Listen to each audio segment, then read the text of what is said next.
سے پہلے کہ میں بات شروع کروں آج کے ٹاپک پہ کہ ٹاپک کیا ہے، لیکن میں اپنا اگر آپ کو بتاؤں کہ مجھے جو چیز فیسینیٹ کرتی تھی پروفٹ صلی اللہ علیہ وسلم کے بارے میں، اور جب میں یہ سوچتا تھا کہ ایک بات رسول اللہ صلی اللہ علیہ وسلم کی جس پہ ویسٹرنرز نے بھی بہت بات کی، ویسٹرن اورینٹلسٹ نے، ان کے کوٹس موجود ہیں، وہ بھی ابھی میں آپ کو سناتا ہوں کہ ہاؤ کم ایک انسان جو اتنی مشکلات سے گھرا ہوا ہے اور جو طرح طرح کے سٹریس ظاہر آئے رسول اللہ صلی اللہ علیہ وسلم کو، لیکن اس کے باوجود وہ شخص ڈیلی اپنا بیسٹ ورژن کیسے جی رہا ہے ڈیلی، اور کس طرح وہ ڈرائیو کیا ہے، وہ کیا تھی رسول اللہ صلی اللہ علیہ وسلم کے پاس چیز کہ وہ ڈیلی اپنا بیسٹ ورژن کے ساتھ زندگی گزارے۔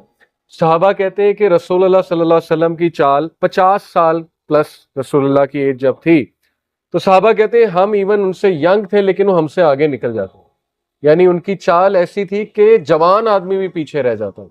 تو یہ اسی انسان کی چال ہو سکتی ہے جس کے پاس ڈرائیو ہے، جس کے پاس پیشن ہے، جس کے پاس زندگی کا اتنا کوئی اسٹرانگ فلسفہ ہے کہ اس کے لیے میٹر ہی نہیں کر رہا، جیسے سائیکالوجی میں اس کو سیلف ایکچولائزیشن کی سٹیج کہتے ہیں، ابراہم میسلو کا ہائرارکی آف نیڈز، اب تو خیر وہ چیلنج ہو گیا، لیکن خیر اس میں ایک سٹیج وہ بتاتے ہیں سیلف ایکچولائزیشن، جس کو خود ہی بھی کہا علامہ اقبال نے۔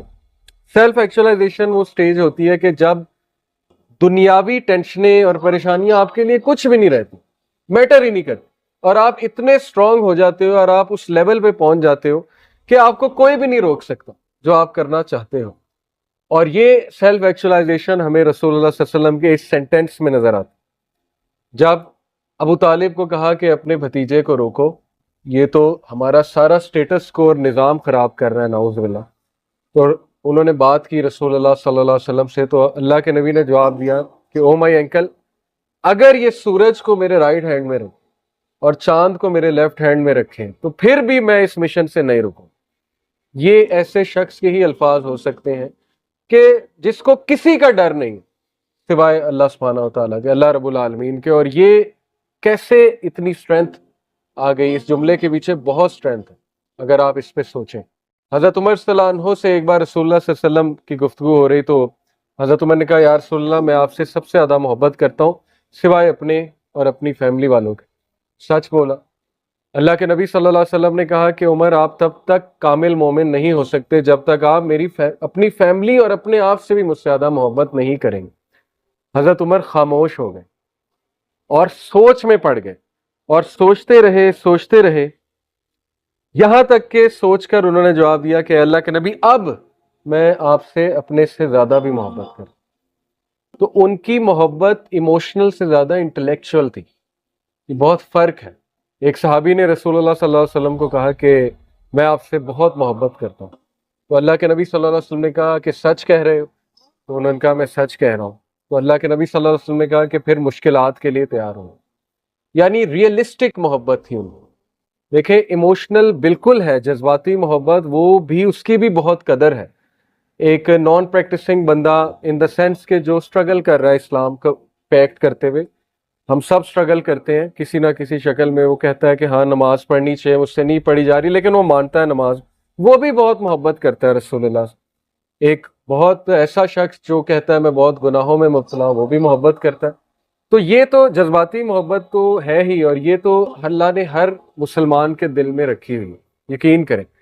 لیکن یقین کریں اگر ہمیں انٹلیکچوئل محبت ہو جائے، ہمیں پتہ لگ جائے کہ وہ ہیں کون، اور مسلمان ان کی سیرت میں عمل کرنے لگ جائے، تو اس قوم کو کوئی نہیں ہرا سکتا۔ دنیا میں ایسی مثال نہیں ملتی، دنیا میں۔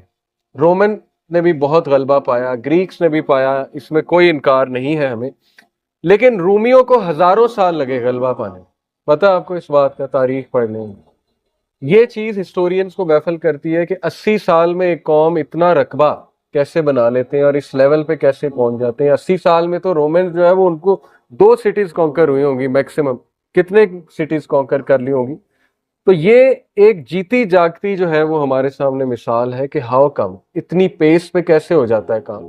وجہ کہ جو سسٹم رسول اللہ صلی اللہ علیہ وسلم نے صحابہ کو دیا، جو تربیت کی انہوں نے، تو وہ اتنی ڈائنامک تھی، اتنی ایفیشینٹ تھی، اور اتنا کوئک تھے مسلمان۔ اور سب سے بڑی بات یہ کہ اللہ کی برکت اصل بات ہوئی، باقی اپنی خوبیاں اپنی جگہ ہے، لیکن یہ کہ اللہ کی طرف سے برکت آئی جب تک مسلمان نبی صلی اللہ علیہ وسلم کے طور طریقے میں چلے، اور دیکھیں اس کا رزلٹ ہمارے سامنے ہے۔ جیسے طور طریقوں سے ہٹنا شروع ہوئے تو مسلمانوں کا ڈاؤن فال شروع ہو گیا، اور وہ ڈاؤن فال چل رہا ہے، اب بہت بڑے لیول پہ چل رہا ہے۔ تو اس لیے مجھے جو چیز فیسینیٹ کرتی تھی سیرہ کے بارے میں وہ یہی تھی کہ کیا ایسا تھا رسول اللہ صلی اللہ علیہ وسلم کے پاس کہ وہ ڈیلی موٹیویٹڈ ہو کر اپنے بیسٹ لیول پر زندگی گزارتے تھے۔ حالانکہ ان کی پرابلمز میں ابھی آپ کو بتانا شروع کروں تو آپ لوگوں کو یقین ہی نہیں آئے گا۔ پروفٹ صلی اللہ علیہ وسلم یتیم تھے۔ ایک 6 سال کے بچے کے لیے اپنی والدہ کو فوت ہوتے دیکھنا اپنی آنکھوں کے سامنے، سفر پہ، وہ بھی سفر پہ، اس سے بڑا ٹراما تو ہوتا ہی کوئی نہیں۔ اور کئی لوگ اس ٹراما سے نہیں نکلتے ساری عمر، اس لیول پہ جا کے رسول اللہ صلی اللہ علیہ وسلم کی پرسنالٹی نکھری، ورنہ ٹراماز تو انسان کو گرا دیتے ہیں، لیکن رسول اللہ تو نکھر رہے تھے، اور رسول اللہ صلی اللہ علیہ وسلم ڈیلی اپنے بیسٹ ورژن پر آ رہے تھے، اور گروتھ اور ایفیشنسی وہ آپ کے سامنے ہے۔ پھر رسول اللہ صلی اللہ علیہ وسلم آپ دیکھیں کہ اپنے ہی لوگوں نے، اپنے رشتہ داروں نے ہی جو ہے وہ بیک سٹیبنگ بھی کی، نکالا بھی، بہت کچھ کہا، دل توڑنے والی باتیں کہیں، مجنون کہا، نعوذ باللہ، پاگل کہا، شاعر کہا، کاہن کہا، کیا لیبل نہیں تھا جو رسول اللہ صلی اللہ علیہ وسلم کو نہیں کہا گیا۔ ہاؤ کم کہ وہ اتنا بڑا ان کا کرج تھا، جگرا تھا کہ نہ صرف انہوں نے فورگیو کیا بلکہ ان کو گلے بھی لگایا اور دعوت بھی دیتے رہے۔ وہ کیا اسٹرینتھ تھی ان کے اندر۔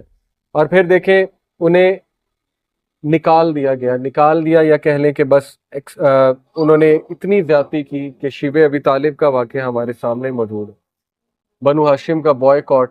اور یہ چھوٹی بات نہیں ہوتی ہے کہ آپ کا بوائے کاٹ کیا جائے اور آپ ایک یہ پریشر بھی لیں کہ میرے فیملی والوں کا کیا بنے گا۔ انہوں نے یہ پریشر بھی ڈالا کہ ہم اس کی فیملی کا بوائے کاٹ کرتے ہیں، تجارت روکتے ہیں تو شاید یہ رک جائے۔ اب وہ پریشر بھی لینا کتنی بڑی بات ہوتی ہے کہ اب تو لوگوں میرے ساتھ، وہ میرے گھر والوں کو بھی ٹارچر کرنے پہ آگے، میرے صحابہ کو بھی ٹارچر کرنے پہ آگے۔ اس کے بعد آسانی آنی چاہیے تھی شیبہ ابی طالب کے بعد، جنرلی اسپیکنگ، لیکن اس کے بعد کیا ہوا؟ حضرت خدیجہ کی ڈیتھ ہو، لو آف ہز لائف، اور سہارا، ظاہر ہے بہت بڑا سہارا ہوتا ہے نیک بیوی، تو وہ ان کی وفات ہو گئی۔ ہم جیسا بندہ تو اب تک پاگل ہو چکا ہوتا، سوسائڈل تھاٹس آ رہے ہوتے اور پتہ نہیں ہم نے کیا کر لیا ہوتا، کہیں سے چھلانگ مار دی ہوتی کہ یہ کیا ہوا، لیکن حضرت خدیجہ کی وفات ہو جاتی۔